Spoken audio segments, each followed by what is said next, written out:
Oui, nous sommes le 8 juin 2023. Le président de l'Assemblée provinciale et le gouverneur ont prouvé une fois de plus qu'il n'y a pas de problème au niveau de l'exécutif et de l'Assemblée provinciale de Kinshasa. Donc au top de la ville de Kinshasa, il n'y a aucun problème. Il n'y a aucun problème.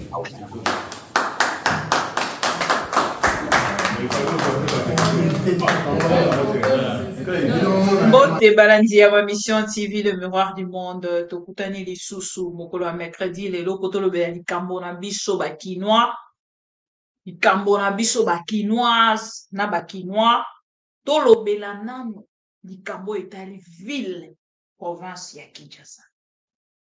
Les deux messieurs que vous voyez là, c'est pas les deux Tintin, c'est les autorités congolaises de la ville de Kinshasa. Assemblée provinciale, na gouvernement, il y a ville provinciale Kinshasa, ou ekamamaka Gentini Ngubila. Mande konanga, esengeli bo swa kiti, bo vanda malamu boyoka. Je pense que vous avez suivi cette vidéo. Na bande ko nyonso bolandi vidéo oyo, ezali vidéo esalamaki le 8 juin. Wana déjà ndeko na biso Godin Mpoya lekaki na télévision. Tokoloba na bino ndeko Godin Mpoya utaki kokweya ici na assemblée provinciale après vidéo ici na assemblée provinciale. Tokoloba na bino ndeko Gentini Ngobila uti ko porter plainte na monsieur Godin Mpoya juste lobi ba réhabilité lelo y a porté plainte pour la diffamation. Chers amis congolais, que les Congolais, Kinois et Kinois, bazolela likambo insécurité. Bazolela likambo ba ebisa biso bango moko baloba likambo ya batru. Kozipa batru. Kotonga banzela te me kozipika batru. Pendant que ba Congolais bazozela zando. Zando. Oyo bango moko bayebisaka biso ke na décembre kozala inauguré Mike Mukeba est en prison à 2 reprises pour la Villa Kinshasa. Combien de fois il s'est présenté ces messieurs-là face au juge pour na kolobakaka kombo a Gentini batushaka yango te. Gentini okoki ko reprocher yete bokamba minaye. Nayebisi bino dossier eza mwa monene. Tobanoya nango ndambu. Nalingi penza na tia bango esika ba opesa na mbote pour que botala bien.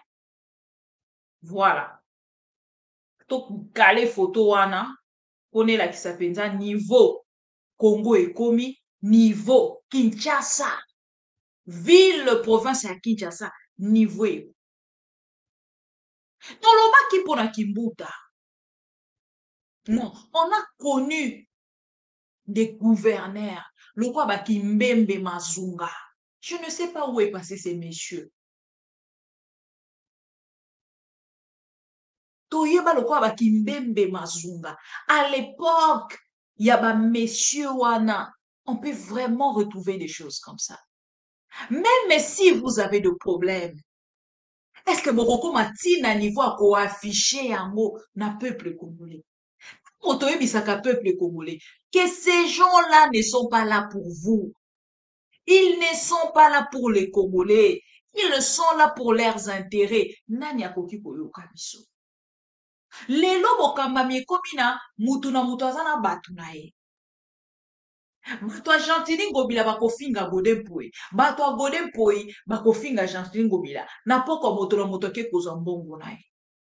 Moto na moto ke kozwa part na ye. Congolais. Botala siko bino moko. Mokolo o bayambana ki awa. J'avais fait une vidéo. Nalobaki na vidéo nanga wana.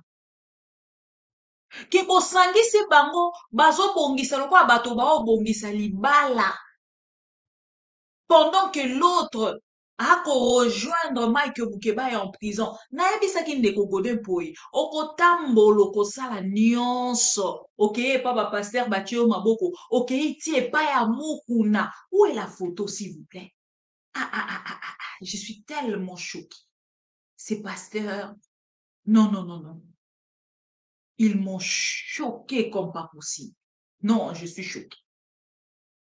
Godin Poi akei tie pa ya mukuna. Po mukuna cha loboko. Comment vous trouvez ça? Mukunacha. Nzamba. Congo. Pourquoi Congo? Pourquoi Kaka Congo? Pourquoi Jésus? Pourquoi?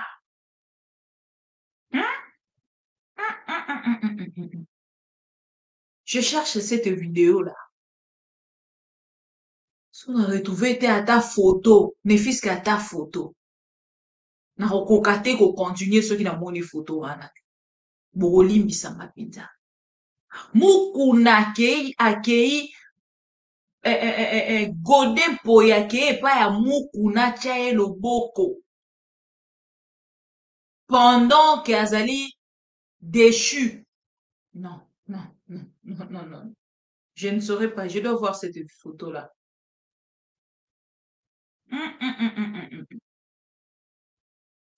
Nakomona ngo kaka. Biloko eleki tellement ebele. Bandeko nanga nayoki soni. Nayoki pasi. Mukuna oyo lobi. Tomonaki ye na likambo biselele. Mukuna wana lelo. Godin Poi oyo pa ayebi likambo image. Ayebi pe bien. Que mukuna zali lisusu moto oyo te akoki kopose moto maboko na ye.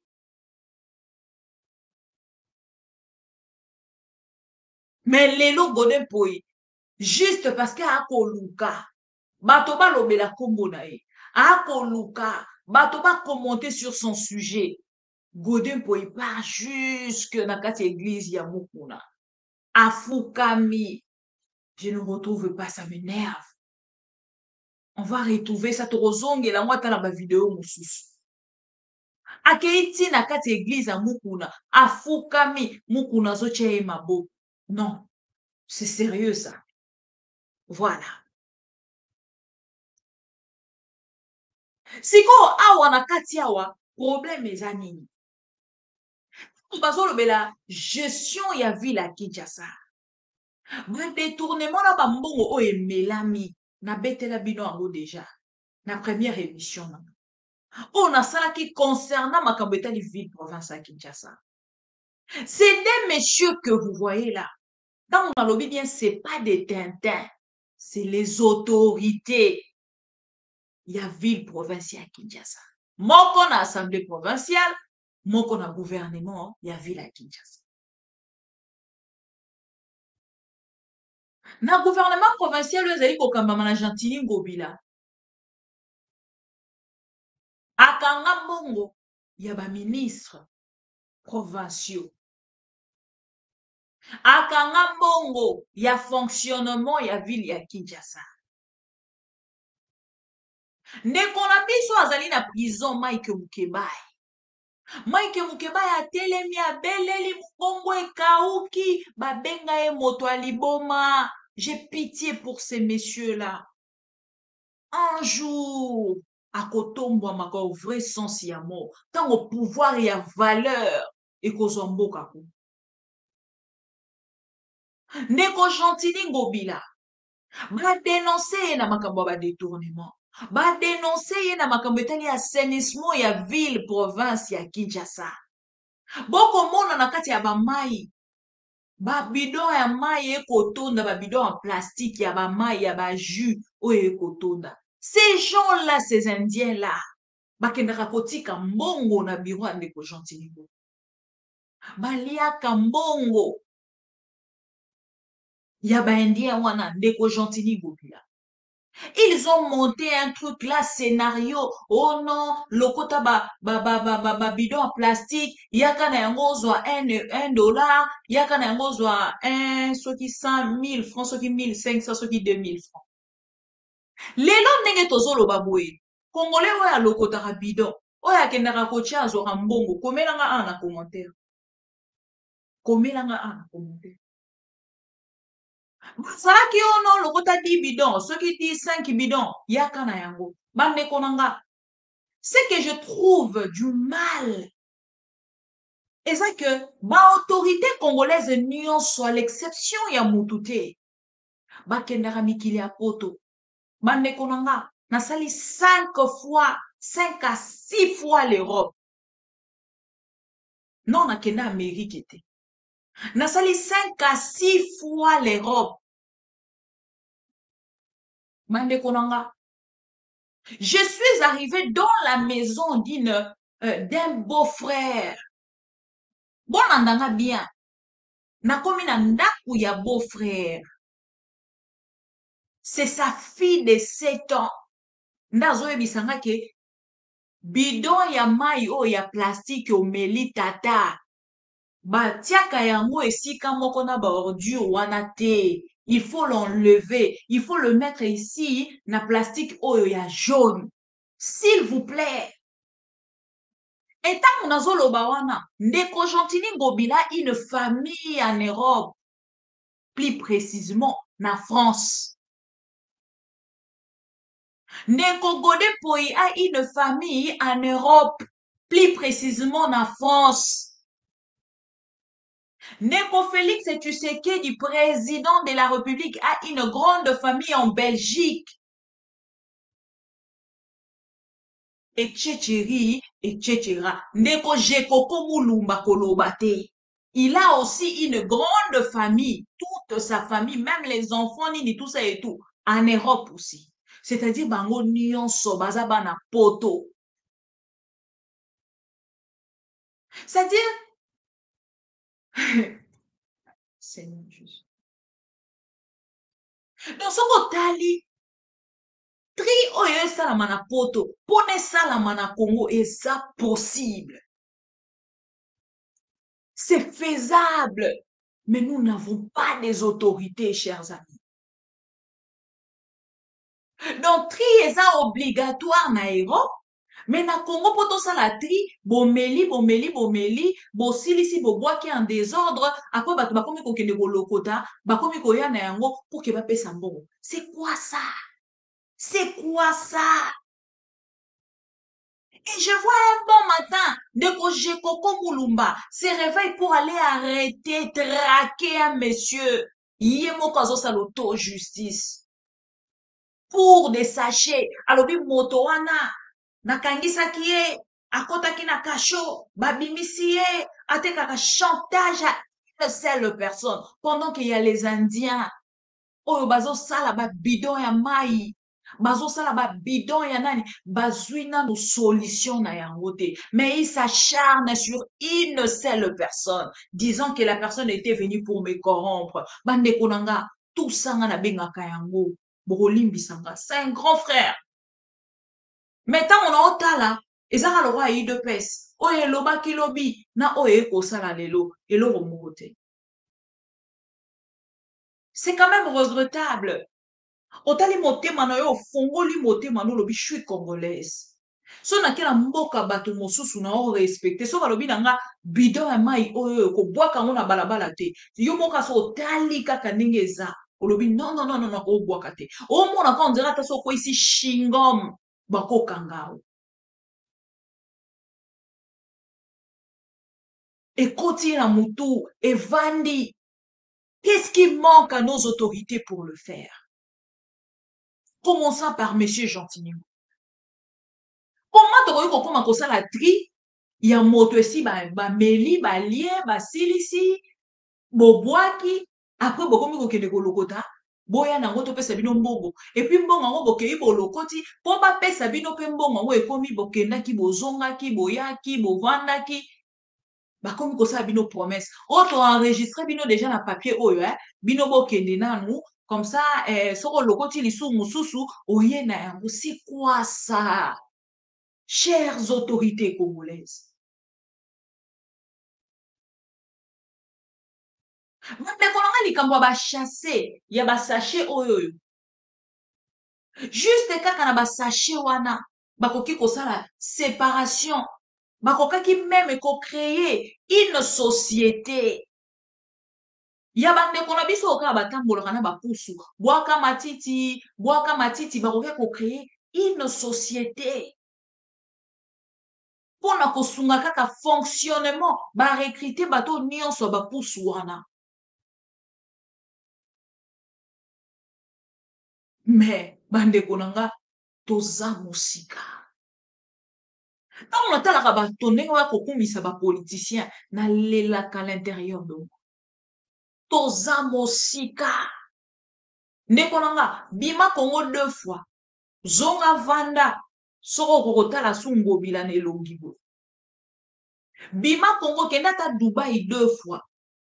Tala ngobila boye na elongi soko kokotala. Totika na Félix tozwika ngobila. Soko okoka kotala ngobila 2 fois. Soko keya ata na bureau ya ngobila bato babanzo beta maboko soko kokoka kobetela ngobila maboko. Les deux messieurs là bakoleka na kati ya théâtralisation moko bakongole mpe bakomi baspectateur bazobeta mpe maboko ngobila mutu akolonga gode mutu akolonga ko ta ngobila aza makasi ngobila parti na ye eza ya biselele vous voyez des choses comme ça bima wana mpe ezosalema ovandi mpe na bajournaliste ozoyoka bango mpe o yo yebaka te ngobila vanda esika makasi ngobila mutu aprotegeaka ye eza biselele babala na famille moko imaginez donc Congo ekomi ya bato oyo baza protégé parce que babala na famille moko biselele auti na prison qui l'a protégé biselele bauti kopublie ye na réseaux sociaux qui l'a protégé ye moko ye wana ake kofunda na justice alobi aner esengeli esamba na ye parce que basambwisi ye. Vous pensez vraiment soki moto yo tobengi ye conseiller privé en matière ya sécurité ya République démocratique du Congo mobimba tokuti ye na makambo ya lolenge wana. Bon, admettons qu'azali pe frère, beau-frère, soki ya ndeko Gentili Ngobila. Pensez-vous que dans ces genres des histoires-là, immoral, ces gens-là que vous parlez là ne sont pas dedans. Donc, gardez en gros, ils ont privé. Malgré que comme les biso na ma téléphone, et comme les biso privé, j'avais tout supprimé. J'ai pas pu supporter. Le premier jour, j'en parlais, mais deuxième jour, n'a quitté. Parce que tant que là, si qu'on fait la sécurité à la République démocratique du Congo, mon temps allait conseiller na matière il y a sécurité à Mboka proche il y a président de la République humilié à ces points avec son chef de l'État humilié. Si qu'on lelo na olingana mema moto moko a comprendre que Gentili Ngobila o ba kotalisa biso balobi protégé par biselele, protégé par sokinani, protégé. Tout ça là, moi je vais vous dire que ça entre parenthèses. Gentili Ngobila compte à lui-même. Mais oh eza ya pasi. Et ça que le problème des Congolais, eza privilège. Le souci des Congolais, eza privilège. Pendant que bazo swana wana, pose la sa pause, na la tsabino une vidéo. Bande kolanga, pendant que bango bazo swana, boyebi ba so de mouton ya Kamere na Jamal. Botala. Oh ya changu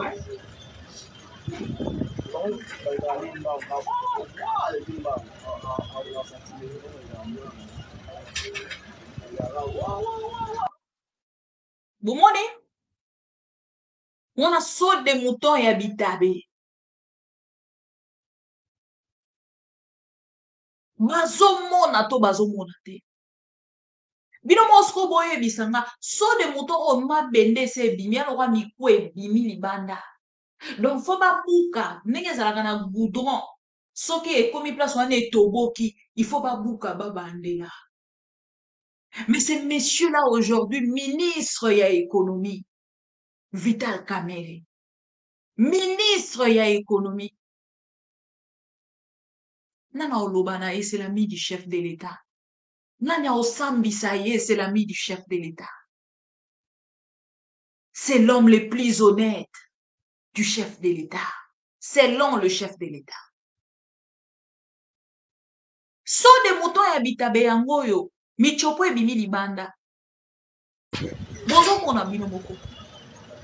Libende wana mutuka so eleliane eleli benge. Mutuke benge. Soki libende eleli benge mutuka so elekiana. Siko mituka ezoleka na pe kaka. Mituka ezoleka na pe kaka. Ndeko esika ekokwelela. Sinange ezaka bandeko na biso bavandaka na se ya solo. Chaka kutu ba policier période moko na bayebisi bango ba benganaka bato na se ya solo de moto parce qu'on ne sait jamais. Eza biloko esalami na maboko ya Jamal et ses amis. On ne sait jamais. On devait d'abord le faire pour se couvrir. Mais la suite, parce que kaka ndenge esalami boye normalement efaki déjà ba interpeller bango lisusu. Toyebisaki bino biloko ya vite fait oyo. C'est regrettable, frère. Là maintenant, tozongi na Gentini Ngobila. Gentini Ngobila aujourd'hui. Bomonaki ye mokolo roi Philippe Ayaka. Il est resté debout.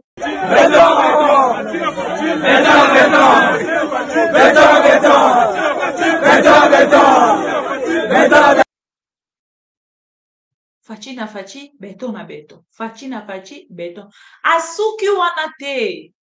Wakomi kobongama. Asala siko nzembo pena kota pena na kati ya studio. Ayembaka fachi na fachi, beton na beton. Fachi na fachi, beton. Yango nde bilan ya Ngobila. Un bilan catastrophique.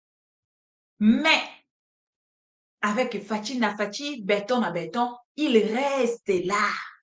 Protégé par le pouvoir. Protégé par la première dame. Protégé par toutes les personnes. Oh, bah, on a kati ya mafia. Oh, bah, on a kati ya frappocratie. Il protège. L'enfant chéri, ya maman Denise. L'enfant chéri, ya maman Denise, à travers Ndeko Biselele. Et aujourd'hui, les Congolais, bah, oh, la insécurité, État Ngobila te. Monsieur le général Silvano Kasongo, les lois longwe. Mais moi, je pense que quelquefois, malheur pèse à la bien. Hein? Aouti ko tiela biso mokanda moko pona bato yo. Ba ko continuer ko déstabiliser ye. Ba ko continuer ko luka koloba mabe contre ye. Moi, j'ai travaillé, j'ai collaboré avec la police. Mne konanga. Mokonzi na biso général akoti tokozela toyoka. Ba travailler kana ba moyen nini. To diffuser les bino ba policier ba marché. Bazo réclamer mbongo na bango. N'habite ceux qui n'a un extrême moko awa. Ya ba policier. Ba policier ba marché bazo revendiquer mbongo na bango. Policier bazo revendiquer mbongo na bango. Je ne sais pas si on a retrouvé vidéo wana. Eza vidéo moko e ucho ya kalate na extrait mais na intégralité toza nango na rotier la binoa. Bandeko ba policier baza ko réclamer mbongo. Bazo réclamer mbongo. Balobi ba futamite ya tsela soki combien de temps?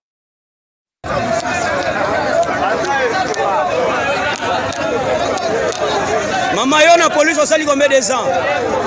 Na police osali combien de ans?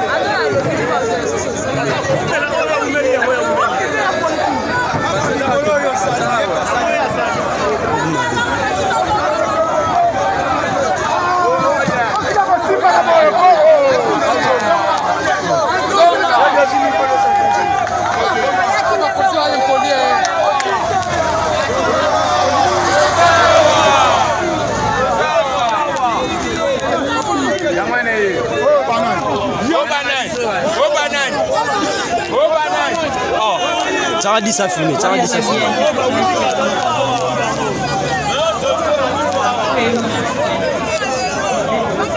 Une vidéo là. On est là que c'est bien, je vous prends une autre.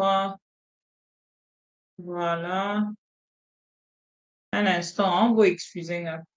Faut publier pour pas faire ça bino bambongo na bino. Faut publier pas foutre bino bambongo na bino. Papa. Vraiment. Depuis 2013 na lelo. Bana na bango balala na bandako banyoka makate. Bazo mbongo. Biso mbongo na lelo bimakate. Mbongo na biso bini ba konzi bazo lia. Atini biso na kalu fumula kuna. Bazo bana na bango bakoti na baliste. Foto sala ba recyclage. Oluka makambo toni. Bana tombo. Bana na bango biso kuna nyoka bafuna nde. Bango bakomi lelo bakomba biso ba fashe bazuba na bango. Batsa bana pesa bakomi. Bango te toza bande. Depuis ba 2013 na lelo. Na lelo.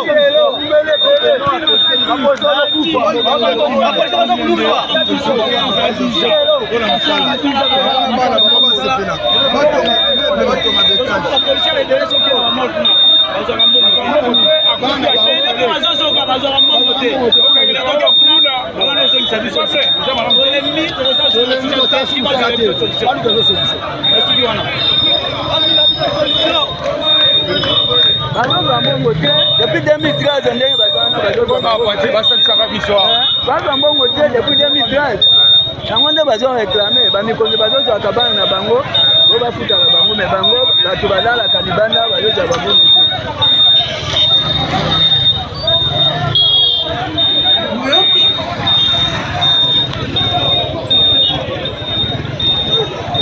Boyoki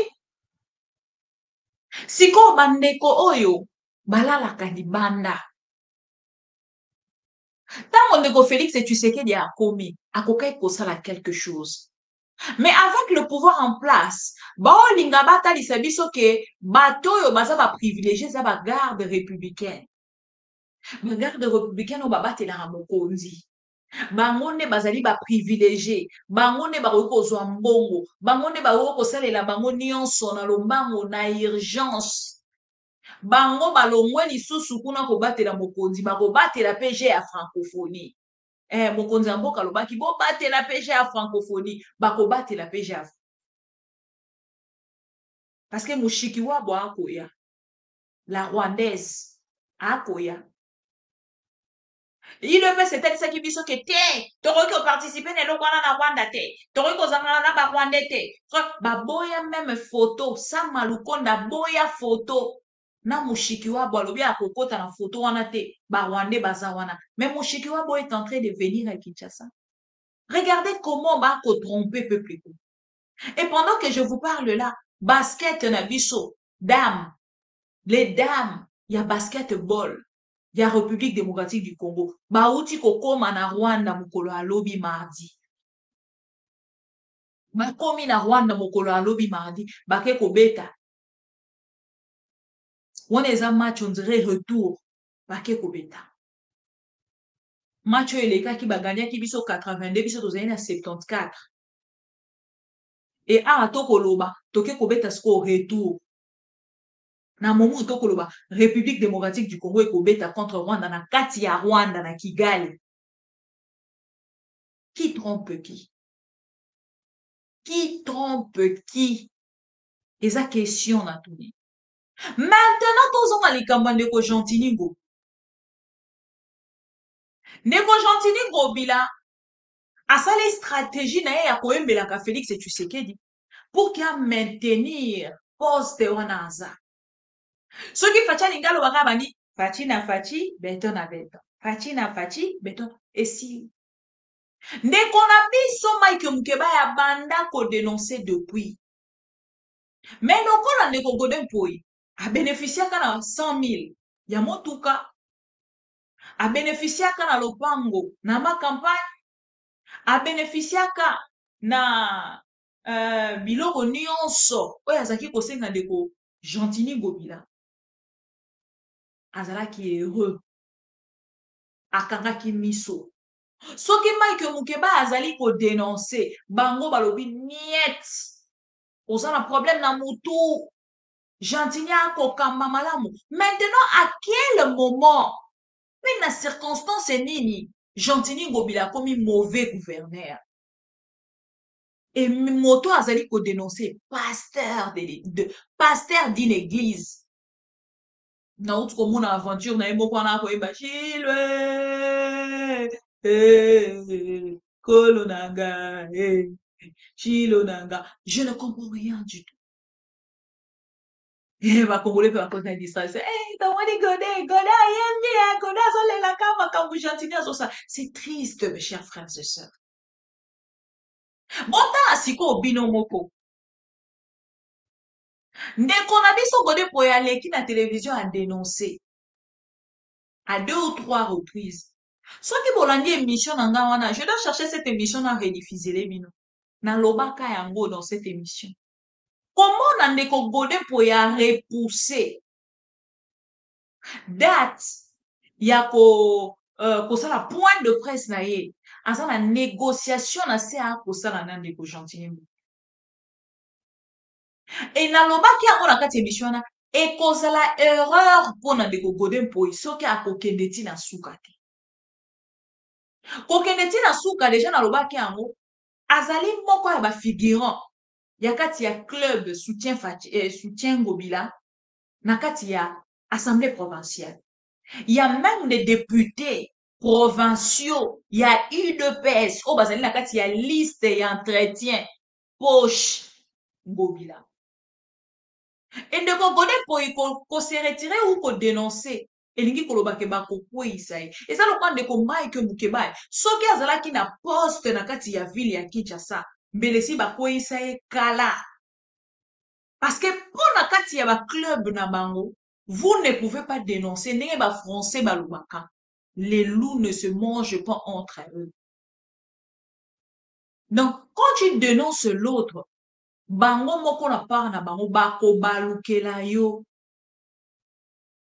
Parce que o eza lokola thème à vie, ezali que on ne peut pas se dénoncer. Nous devons manger, manger et puis manger encore. Donc, ce qui est comme ça, pour nous détourner, au moins, de Godin pour y dénoncer qui, ndeko Gentini Ngobila ya ki ko dénoncer. Maintenant, tant qu'on yoka ko l'obélia ndeko Gentini Ngobila, vous comprenez directement que les Congo et qu'on réfléchir très bas que le Congolais devait réfléchir. Plus bas même, les autorités congolaises réfléchissent plus bas. Que place et sengela ki bango ba kena ko réfléchir.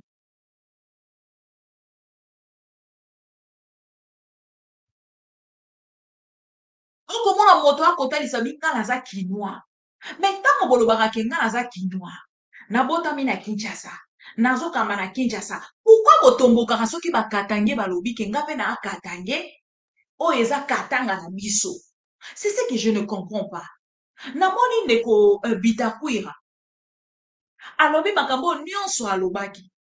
Bato balobi ote to betele maboko atelemeli Banyamulenge. Oh bandeko nanga. On parle de quoi? Na moni ndeko na biso pe nani Pero Loire asali émission. Ba côté les melaye balobi ono comment commenter pour na Banyamulenge. Nous sommes dans quel pays? sommes en République démocratique du Congo. Yo loba ko soutenir Félix Tshisekedi. Félix Tshisekedi soutient les Nyamulenge en plein meeting. Ceux qui na mboka nini tout ça na discours na ya loba ba Nyamulenge bazali ba Congolais. Ba Nyamulenge baza ba ndeko na biso. Le chef de l'État a lobi yango. Bobamba e mabanga. Lelo akenda déjà kozonga sima lobi ke bato ba ndeko na bino te. Il y a toute une ville. Kokende kutu na ville te. Bazali na kati ya gouvernement. Natangela bino na bimisela bino combien de photos ba Nyamulenge baza na kati ya gouvernement à Félix Tshisekedi. Vous connaissez ou pas? Vous faites semblant quoi? C'est que hypocrisie. Félix Tshisekedi a loba ngomo monane. Yo soutenara Félix Tshisekedi o soutenara ba Nyamulenge. Non, ce que Félix Tshisekedi a lobi ba Nyamulenge ba ndeko na biso, c'est que même droit oyo yo ozali na yango, Nyamulenge pa azali na yango. Soki tolobi ke biso tokoki kofinga baluba, bo finga baluba te. Pourquoi toyo kozala sensible kaka soki ba commenter contre baluba? Les Nyamulenge aussi ont droit, il y a la protection. Selon Félix Tshisekedi, parce que c'est lui qui est venu nous dire à haute voix que les Nyamulenge sont nos frères et sœurs. Non. Pourquoi on s'apprendre na bateau? Ceux qui t'ont télémeli Bitakwira, t'ont côté les la Bitakwira, parce que Bitakwira a suivre maloba obo konzamboka lobite. Pour que tu protéger Bitakwira, et c'est ngeli na Bitakwira, azonga la sima, ata aya na kana biso kolobake, na soutenara Félix Tshisekedi te, et je suis contre Banyamulenge bazala bandekolanga. Là, nous sommes d'accord. Félix a lobi Banyamulenge baba ndeko na biso. Moi, j'ai dit non, niet. Baza bandeko na biso te. Toyebi bisika bauti. Toyebi bango na histoire. Alors, ceux qui ont un accord, il y a bateau et balobaka non na Félix Tshisekedi. Okoyeba koloba non. Na likambo ya Banyamulenge baba ndeko na biso. Baba ndeko ya Félix Tshisekedi et non bandeko na biso. Ndeko ya Mama Denise et non bandeko na biso. Soko komi na niveau wana ndo kolobake te baba ndeko. Mais que le chef de l'État ne olingaka to bengaye. Félix Tshisekedi a dit que les Nyamulenge bazali bandeko na biso. Yona ni Bitakwira otelema pour que olobake baza bandeko na biso ti. Yona ni obenga bango ba chauve-souris pendant que mokonzi mboka reconnaître pas. Bomoni esika boko yebelo kwa kolubate. C'est là.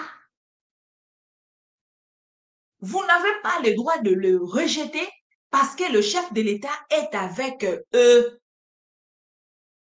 C'est bon. Son eleki. Moi, to kosala elango toute une émission, to kozonga na sujet wana. Mais to tikala non na likambo ya ndeko Chantini Ngobila. Ba dénoncer. Ndeko Godin Poui. Alobi non. Vous dénoncez bien te. Et pendant que je vous parle là, le ministre, que IGF, ezalaka na sous-traitance, il y a président Félix Tshisekedi na IDPS. Et puis il y a mon copé, azalaka na ba sous-traitance na ye na ba gouverneur. Ah boyoki, gouverneur ya Kasai ba uti ko kwisa ye. A respecter mot d'ordre te ya IGF lesa punda lesa yo. Soki o lesi punda ko lesa yo. Ba bengi saka Chantini Ngobila. Na IGF. Boyoka déjà Chantini Ngobila ba kwisa ye. Quand la mauvaise gestion, il y a ville province ya Kinshasa. Te mokolo ya lelo ba kwisa ka moto wana te. Ça ne vous dit rien. On doit dessiner, hein. Chantini Ngobila te mokolo ya lelo yeba ko isaka ete. Ya zelombe. Lelo toyoki ki en dehors ya Godin Poui. A combien de sources na problème? Nande ko jekoko. Mais on eza prophétie nanga. mokolo na mona ndeko Jekoko Mulumba azwi poste wana nayebaki déjà que un jour ndeko Gentini Ngobila kokweya moto ako-remplacer kozala ndeko Jekoko Mulumba parce que aza déjà na voix ya UDPS et UDPS alingi bato na bango nde bakamba partout yango moni même na ordonnance oyo ezalaki signé par le président de la République pour la nomination ya bapolicier baofficier ya police bomoni bauti korecule juste mpona korectifie batya kaka bakombo ya bato oyo bango balingaki bazala na esika oyo bango balingaki boza koimagine moto azalaki deuxième personnalité ya la police bakende korectifie général Silvano Kasongo mpona kokende kobwaka ye na Kasai esi boyoka depuis Congo ezala Congo ordonnance ezala rectifié ezonga nano evandi na pause babandeli ordonnance baannule wana babandeli mosusu esi oyoka me uti kosalama na Félix Tshisekedi et na moment onooloba ndeko Gentini Ngobila azalaki na problème na ndeko na biso oyo ya banga moyo mwana banga moyo kombo ekimi me bino nyonso boyebi deja mbungu Nero Mbungu azwi problème na Nero Mbungu akwei ye abeti maboko alobi yanga naza elobi awa sikoyo ndenge bauti korehabilite ndeko Godin Mpoi ye wana ake na justice ake kofunda ndeko Godin Mpoi alobi ndeko Godin Mpoi esengeli bakanga ye mpona diffamation po réhabilitation ya Godin Mpoi ekoki kocreye mpe baskile ya ndeko Gentini Ngobila po komona boye ndeko Godin Mpoi avant baréhabilite esi ateki diske nyonso ya bango ndenge bazaki kolia ndenge bazaki koyiba parce que là je vous parlais tout à l'heure de l'IGF. IGF a protégé ministre provincial il y a finance dénoncé par l'Assemblée provinciale ndeko na biso Mike Mukebai na kotika kombo na ete Mike Mukebai a dénoncé ces messieurs. J'ai retrouvé sa vidéo quelque part. Awa. Ozelana la sabino ces messieurs là. On ne peut pas parler d'une personne sans pour autant ces messieurs là que vous voyez là. C'est le ministre provincial il y a finance. Ngobila protégé ye. Kwe komi batuna makambo etali mbongo. Ndenge nini mbongo wana ebimaka. Ndenge nini mbongo wana esalama basalela kayango. Likambo etali assainissement ya ville ya Kinshasa. Tokendeki ka wana kaka na point wana kaka. Ndeko ministre provincial oyo balimwisa ye na kati ya gouvernement. Basenga ye a démissionné na mbango. Soki a démissionnaka bakweyisi ye ndeko Gentini Ngobila soki a longoli ye soki a suspendre ye ale mbala moko bazwi ye baprotéger ye azongi député provincial kuna ba remplacer mbala moko ministre mosusu. C'était ça en fait les stratégies oyo IGF epesaki. IGF alobi bolongola ye avant tokende kokanga tokende kolandela en fait dossier on a comme ça to limwisa dossier na ye. Et c'est le ministre là qui devait être arrêté. Mais bakangi était parce que azali proche ya Ngobila et baliaki déjà ebele na ye et sengelaki balimwisa na kati ya liste ya gouvernement provincial.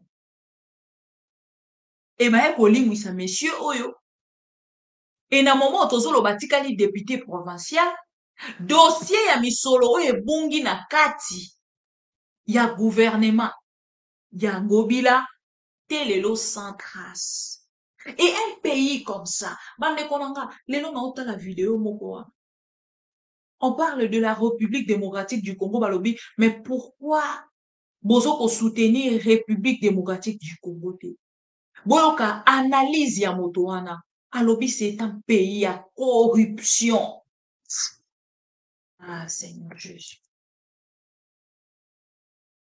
Zoluka vidéo, wana. Je cherche cette vidéo-là. Malobi, ils ont payé à corruption. Ils ont payé à corruption.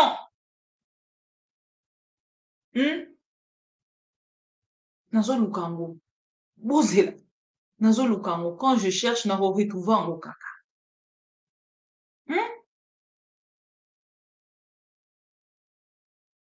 Ma fingi République démocratique du Congo. Malobi pays à corruption, pays à bosoto, pays à nyonso ya mabe.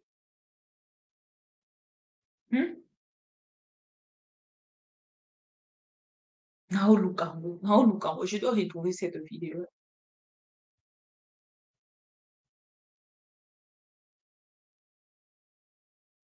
Je dois retrouver ça. Cette vidéo-là est très importante pour que les Congolais balanda, mon sika nini République démocratique du Congo et quoi.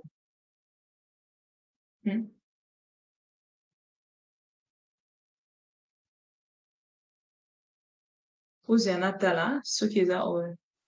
Et pourquoi, pour reprendre un peu votre question, pourquoi est-ce que la communauté internationale n'intervient pas de manière aussi volontaire comme elle le fait avec l'Ukraine? Alors Anne-Sophie, je dirais pour 3 raisons assez simples. Finalement, la première, c'est que le Congo est un immense pays, continent qui est laminé par la corruption et la mauvaise gouvernance. L'actuel président Tshisekedi, mal élu, fait aujourd'hui l'unanimité contre lui. Le Congo fait du surplace, pire, il recule même, aucun signe d'amélioration pour une population souvent encore privée d'eau et d'électricité. Tshisekedi a peine le contrôle de la capitale Kinshasa, donc il est illusoire de penser qu'il va pouvoir peser sur un conflit qui se déroule à plus de 2000 km de là à Goma, dans l'est du pays. La corruption et la faiblesse du régime, pointée d'ailleurs cette semaine par le pape, c'est la première raison de la frilosité de la communauté international. Alors deux yeux, et par opposition à un pouvoir congolais ridiculement faible, on a en face un pouvoir rwandais qui est extrêmement fort, porté par un président, Paul Kagame, autocrate, mais respecté par la communauté internationale. Kagame a fait de son pays un exemple du développement en marche forcée, sécurité, régime militaire, investissement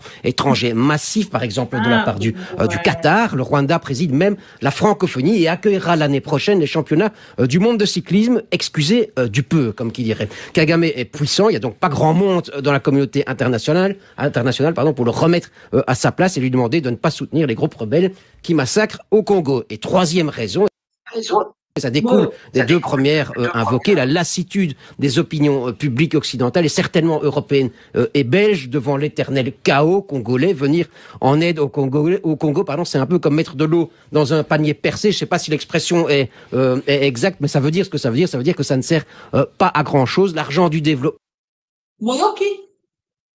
Donc, Mokanabiso Lelo, réputé pays à corruption, et pas à un Morotin. Niki, il y a États-Unis d'Amérique, candidate, ce qui n'a présidence, quelque chose comme ça. Il n'y a pas l'oba, même mes propos sur un plateau de télévision, et je n'ai pas vu Monsieur Mouyaya venir commenter autrement. Je n'ai pas vu les gouvernements congolais côté les mappés qu'on frappait automatiquement, côté les mélaba propos. Jamais. Mais je vois là des députés provinciaux. Olé à Colombie l'insécurité. Oezana na kati ya ville province en Kinshasa. Corruption. Oezali na kati ya assemblée provinciale. Non, non. Ils ne viennent que là pour défendre leurs intérêts, leurs propres intérêts à travers un document. Bakoloba concernant Nini, Godin Poi. Là, les députés se réunir. Ils se réunissent pourquoi? Pour défendre Gentini Ngobilalaire boss. Pour défendre Gentini Ngobilalaire patron de l'Assemblée provinciale. Triste pour mon pays. Pour ces messieurs-là et ces messieurs qui luent le papier. Yemotape singa pasi. Mais c'est Mbouzi, ceux qui mbunza. Les députés provinciaux. Oyazala qui pertinent. Na ba déclaration na ye. Il faisait trembler ce qu'a Koti Makamunayo dans l'Assemblée provinciale. Mais aujourd'hui, sur la liste, il y a Foutelanga billet à poto, il y a Sombelanga Motukangobila, Foutela Banananga billet, Foutelanga classe, Bakiselanga Mbongo Mosso sur le colo à salaire. Triste pour le coup. Et quand je regarde ces genres d'images, naoka kapasi, parce que tango tokole l'insécurité, et si bon moni ba député ba sangani boye ba eko dénoncer insécurité, oh ils allaient régner na ville province à Kinshasa, parce que ce sont de députés provinciaux. En aucun jour. Ils ne parlent pas sur le sujet. Yamarabetali Kinshasa. Tout tu comme on a makamba ba kidnapping ya. Bon mona ki ba député ba sangani. Moto moko alobeli likambo ba rein. Tout le monde ne connaît pas c'est sanga. Un an passé, il peut te souligner quand même les cambonaïs. Pour tout le monde, il peut la liste nae, achepe moi na kuna batongo. C'est quand même regrettable pour nos députés en fait. On va parler de ça. Et tant mon atali, yo quand même na ta déclaration na bango. Régime. Pas quand même. Oyoka. Déclaration politique des députés provinciaux de Kinshasa. Très chers Quinoises et Quinois, l'heure est grave à l'Assemblée provinciale de Kinshasa. Et pour cause, la déchéance de l'honorable Godefroy Boy-Kadima au poste de président du bureau de cette institution à la suite de son désaveu total par le reste des membres du bureau et la majorité des honorables députés provinciaux. En effet, ne pouvons digérer humblement sa déchéance. Ce dernier s'évertue jusque-là sans succès à remuer mont et ciel tous les lobbies possibles pour obtenir coûte que coûte sa réhabilitation. Partons de recours en contestation à la Cour de la Gombe et à la Cour constitutionnelle. L'opinion a été désabusée par des initiatives partisanes, manipulatrices et malencontreuses d'un groupe de pasteurs au nom des églises de réveil du Congo au chevet de leurs frères en Christ. Très actif et téméraire, l'intéressé s'appuie désormais sur la fibre ethno-tribale en appelant à ceux de ses parents qui auraient une parcelle de pouvoir au sein des institutions de la République à travailler pour sa réhabilitation. Question de comprendre si son élection à la tête de la dite institution était due au fait de son appartenance ethnique ou tribale. Curieusement, et de sources très bien renseignées, il nous revient d'affirmer qu'un lobby d'acteurs politiques est constitué pour sa cause, lequel lobby se livre insolemment à des intimidations et au chantage envers les députés provinciaux de Kinshasa sous le prétexte qu'ils détiendraient, eux, les clés des manettes du régime en place.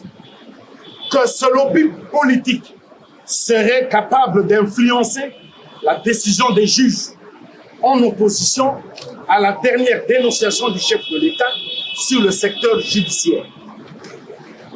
Et comme si cela ne suffisait pas, triste est de constater que le collègue Godem Poy, qui a prétendu avoir obtenu de son médecin un certificat de repos intellectuel de 45 jours pour échapper à sa convocation à la plénière, s'adonne aisément à analyser la situation socio-économique du pays à travers un média de la place.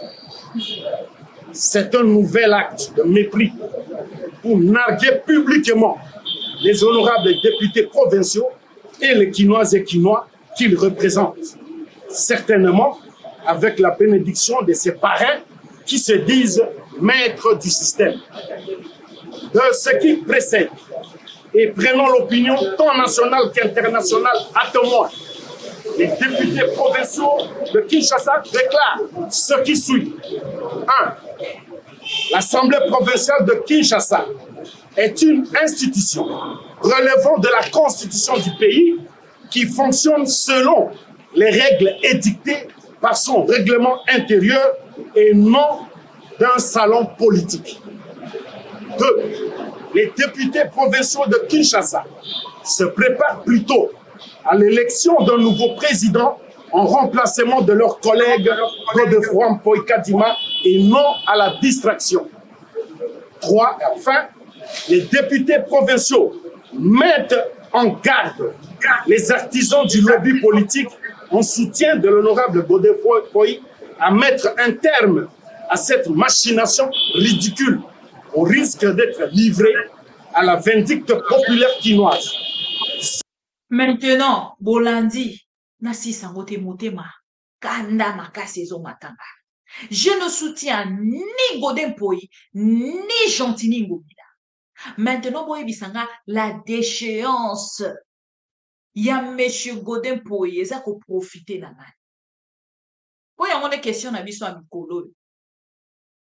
à qui profite cette déchéance? Il y a M. Godin Mpoï. Ces deux voleurs qui s'affichent, batali ici le lengue bayi baka. Oh, kuna bimisi ba vérité, on a kuna bimisi ba vérité. Au lieu de nous prendre ces deux voleurs et de nous. Bozui ba voleur wana boti keli biso bango. Bozui kaba kaba, botie na kacho. Pendant qu'il y a des kaba kaba. Plus que ces kaba kaba là à côté. Oh, bazo pour mon ami solo ya République. Baza ko saigner trésor public. Boti qui bango à la portée de tout le monde. Qu'est-ce que Ngobila azo sala na libanda? Qu'est-ce que Godin Mpoï azo sala libanda? Place na bango eza na prison. Mais c'est un kabound. Oyo a critiqué le pouvoir de Félix Tshisekedi ndaza ko se retrouver. Bato kutu ba ebi saka biso basala coup d'état. Oh bazolinga basala coup d'état. Tentation ce qui ya coup d'état. Tentative ya coup d'état. Na momo to ko lo bango nyonso bazaliba. Bato ba yiba ba 57 millions, ils sont dehors. Bazwa même na ba poste. Mais ceux qui ont critiqué Kaka, tu te retrouves en prison. Mike Mukeba est aujourd'hui en prison. Il a dénoncé plus que M. Godin Mpoï. Aujourd'hui, s'ils sont revoltés, c'est parce que liena ye esika moko. Bazala ki na ba réunion à Boutou. Bazala ki na ba réunion à Moi. Balie ba pumoli misolo. Et aujourd'hui, azoya kota lisabango que moi je ne suis plus avec vous. Donc bazota la misunya bato o balie. Misunyo bakaboli. Soki boke ko senga pardon na Mike Mukeba ina prison te. Boko se retrouvé te. Par contre, bino nyonso boko koueya. Ni Ngobila, ni Gentini, ni Godin Mpoï, ni Ngobila moto moko ta kozala. Na moto ya assemblée provinciale. Lukona boko miko utiliser ba position ya force na bino. Pona koya ko se manifester ke nga naza fort, mais boye ba ke na combat nyonso. Moto moko kanda ganyaka. Na combat nyonso moto azalaka apela gagner ezaka moto moko. Boye bisabiso, qui gagnera ces combats? Qui gagnera entre les deux? Ezaka moto na tout. Mais c'est très regrettable. Très, très, très, très horrible. Non, il va même pas. Le mot que je dois utiliser. Eza soni na bo soto. Nalo balingala pona lingango mini. Eza bo soto. O bozo sana la ville provinciale Kinshasa. Et sous les yeux de l'UDPS et l'assistance. Sous les yeux et l'assistance de l'UDPS. Parce qu'il y a des députés provinciaux et l'UDPS. Sur cette liste-là, des députés provinciaux, Ngobila, leur patron, Peter Kazadi, aujourd'hui ministre, fait partie de cette liste-là. moto ya tiki comme suppléant na assemblée provinciale aza na liste wana ya soki balobi te tokweyisa gode basigné député wana mpe azosigné na compte ya Peter Kasadi parce que bango baza baanti Gode Mpoi pro Ngobila.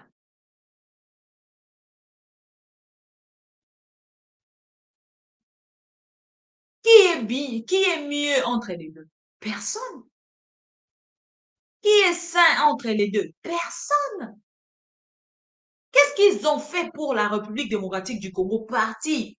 Il y a ville-province à Kinshasa. Rien du tout. Motala maboulou. Dans la kisibino a vidéo, il y a saut de moutons à Bitabe. Félix passe par là. Qu'est-ce qu'il fait? Qu'est-ce qu'il pense? Merci beaucoup, Nandeko Nabiso Pero Loi. Félix, tu sais qu'il dit, même si beaucoup tout lié nyonso, boti qu'il a qu'à parler de la nation. Ami Bengaraka, président, Babel la béton, béton, c'est fini. Rien d'autre. Bolandi analyse de ces blancs-là. Est-ce que Ngana est aux Arabes place moko? Makambo a lobby, Ngamoto a communiqué yango. Un président qui ne pense qu'à Kinshasa. Kinshasa ango pe ba embellir ango te. Bota la francophonie ba kena komi kotisi. Ta la soni ba sali biso. Balingi ba comme ça même ba tchadien wana soki ba burkinabé wana bali ba comme ça ba même opposant. Lelo en fait quand tu dis une vérité est commis haine. Mensonge est commis patriotisme. Bota la niveau mboko ekiti. Quand quelqu'un dit de mensonge, balobi yenda lingi mboka. Et quand tu dis la vérité, balobi o azamu toi N, N pro max. Honte à vous. Honte à vous. Parce que la République démocratique du Congo est kolata et la mbana yangwasi. Avec des autorités qui aiment le Congo. Au vrai sens yamo. Pas les autorités qui seront là, que Azalana Jeep Yamalonga, Akenara Poto Mokolo Halingi. Non. Nous ne voulons plus de ces genres de personnes.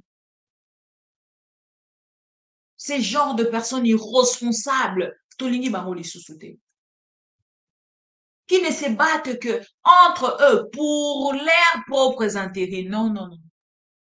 Pour Bundata, parce que yo loba ki ba tonga, Wileri, bisoto boy, ya boyaki, ngana lobi ba tonga zando, ya boyaki, non. Ezaka kaya. Ya zwaki 100,000 alobaki na biso tokende kuna na freelance a freelance tokende kozwa ba jeep tokei kuna pona tozo ba jeep yango depuis tozwa ti lelo ba pesa biso ba jeep pas Abed Achour puis un grand coopérant. Aujourd'hui ti à se rapprocher penza na famille présidentielle, le seul objectif oui ezalaki Abed Achour à atteindre yango lelo c'est fini. Lelo na kati ya gouvernement azozwa ba deal azozwa ba pourcentage apesi kuna apesi koto rétro commission kuna rétro commission koto yo Jamal de moto akokanga ya aza triste pour mon pays, très déplorable. Mais okolelela nani okodénoncer nani bango nyonso baza esika moko bazoli esika moko soki todénonce mi babi yango bino bodénoncera bozwaka eloko te biso ata bodénonce biso toza wana tozolia. Qu'est-ce qu'on a à voir dans tout ça? L'essentiel c'est les Congo oyo eza motolu na nga ya oyo nayaka chaque jour pour kena loba c'est les Congo. Tant que Congo ekozala bien nga pe nozala bien. So Congo eza bien te nga pe nozala bien. Mais lokwa yo Congo eza nango mabe mais yo oza nango bien, bravo. Mais kende nango tina suka. Génération na yo ekozala ndenge nini? Ta génération, il faut tala parce que ozo yiba. Yeba pe génération na yo yalo. Eza bato mosupa yibi bon ango lobi pataneli yango. Quand vous est-ce que vous réfléchissez à Kenzamba Zaranikolo? À mon nyonso, vous blaguez avec ces dieux. Un jour. Un jour. Merci beaucoup. Et on dort un bon matin, on se réveille. C'est méchant. Et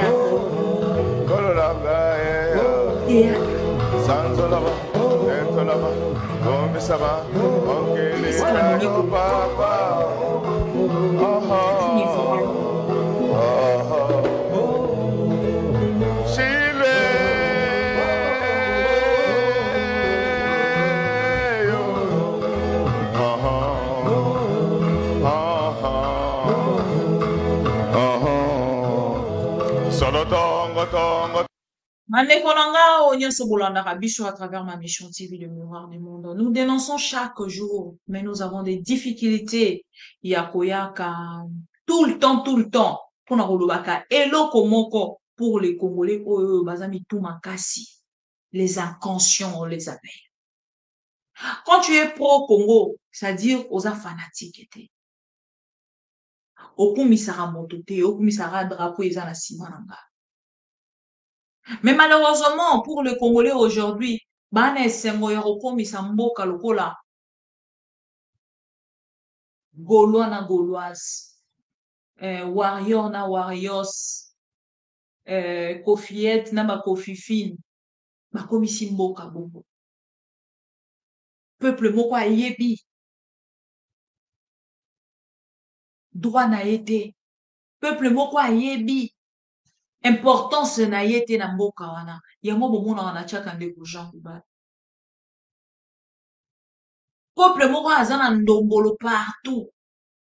Na makambo tozolobo eza important pour la ville non ya Kinshasa. Parce que makambo ezoleka na ka na ville ya Kinshasa te. Na Sud Kivu, bakbuki bakoyi ici gouverneur 4 fois, bazongisi ye 4 fois. Na Tanganyika na uti kotalisa bino. Bandeko nanga, ça se passe partout. Awa kabeya pe bauti kokweyisa ye kuna na Kasai, bokoyoka kala te. Na Lodja kuna boyokaka déjà makambo elekaka. Je vais chercher la vidéo ya moto à Ebisa. Bakumanya kuna na Lodja. Boyoka bandeko wana batelema ndenge baloba. Mais ça passe. Kotala makambo aboye. Quand on entend qu'il y a un homme à télémaka, à dénonçaka, à lobaka nyonso oyo, mais les lois en prison. Bobi na yo yebi politique te. Politique esa na ndenge yo zo sala mote. Politique eza bukalo. Politique eza bukalo kuda. Donc moto nyonso zo mona on se retrouver na prison. Eza moto a lobby vérité. Moto a lobby mensonge. Ndeye moto bakotombola. Yende moto komona babetele maboko ba lobby umela. Le mensonge, yango de komi vérité. Yango de komi patriotisme. Mais loba vraie vérité. Ba obenga moto a haine. Ba loboza moto a haine pro max. Comme c'est regrettable. Il y a François Matanouzola, Blaise Takai, Ndeko Messi Sungulu, Ndeko Christian Dombe, Ndeko Jacquina, Ndeko Gabriel Chembe, Bandeko Langa Nyonso, Africa, El Pichaka, Ndeko Nani Susu. Voilà. Congo averti. Vous êtes tellement ébélés. De quoi Alain et Sanga logie. Voilà, vous êtes tellement ébélés. Oh, vous avez la biso confiance. Il y a Guy Florent là-bas. Yaya. Merci beaucoup pour la présence, Nabino, à travers cette émission, à travers votre émission la biso ba pro Congo. Même Naya Kaboye, pour que Nathalie Sabino, combien toi na pasi ya kozwa ba dirigeant autos en là-bas. Pasi ya kozana na ba dirigeant autos en là-bas. Mais bon, Congolais karanda yebi. Mokolo Congolais kozwa makambo na maboko. Tout ça là va finir. On n'aura même pas 2 minutes pour réfléchir. Ni on se aussi là. nalingi bino mingi. Je vais vous laisser à travers ces messages profonds. Pourquoi je suis révolté? Parce que le Congo, c'est le pays le plus riche du monde. On ne peut pas laisser une terre aussi riche à un peuple aussi idiot. Ce que c'est un peuple Bagobo Maliboso et Zabiso.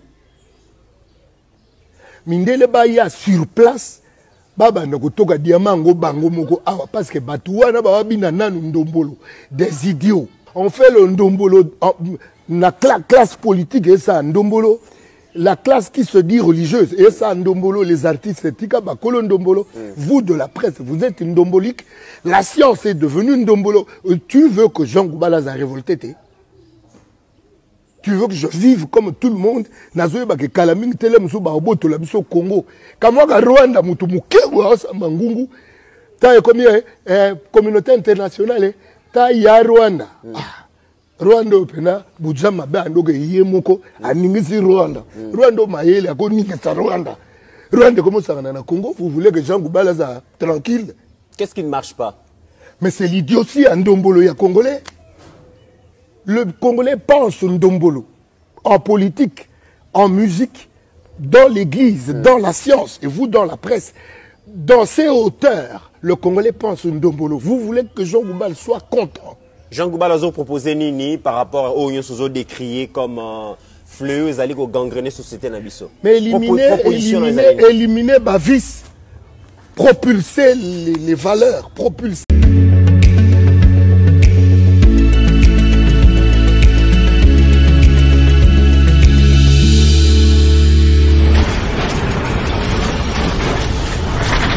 Ma Mission TV, le miroir du monde.